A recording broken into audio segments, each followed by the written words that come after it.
Bonjour à tous et à tous, ici c'est toujours moi. Je viens de finir les 16 semaines de cours en prépa et là je rentre dans les vacances de tout ça.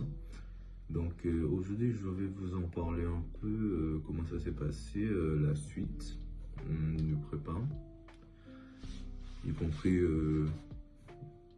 l'école et les DST. Donc d'abord on va parler d'école. Donc l'école sont un genre d'évaluation orale. D'abord, on va parler des codes de maths et de physique. Et donc, en maths et en physique, on passe en groupe de 3.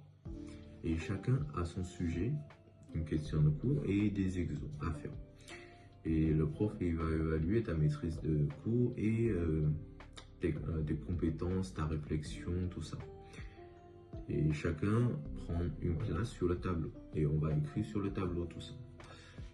Et aussi, le plus important, c'est qu'il ne faut pas gaspiller de l'espace sur le tableau parce que c'est limité et il faut aussi parler.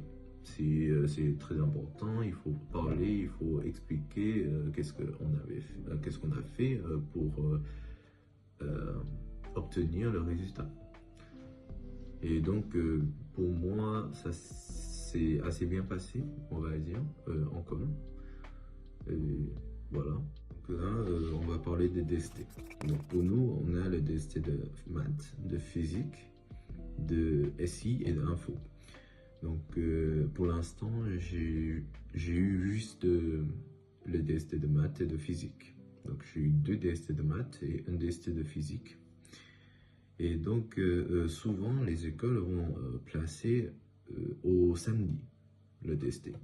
Mais il y a des cas particuliers, donc les profs ils vont mettre dans la semaine, ce qui me va beaucoup parce que le samedi on pourra se reposer un peu le matin.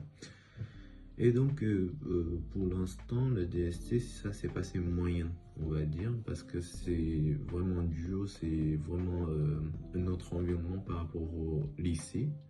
Et souvent le sujet je pouvais pas finir, donc il me restait encore des questions à traiter, tout ça.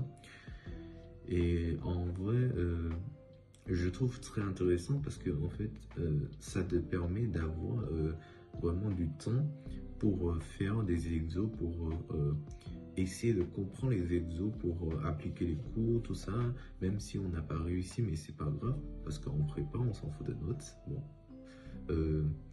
Mais il faut quand même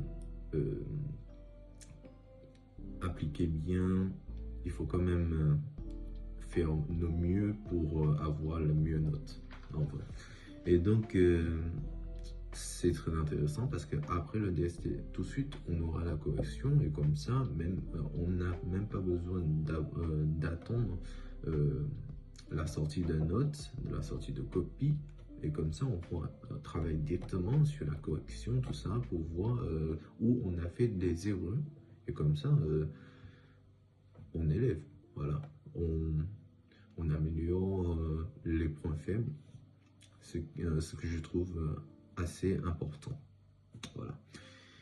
Et donc voilà, c'est tout. J'espère que vous aimez bien la vidéo et bonne soirée.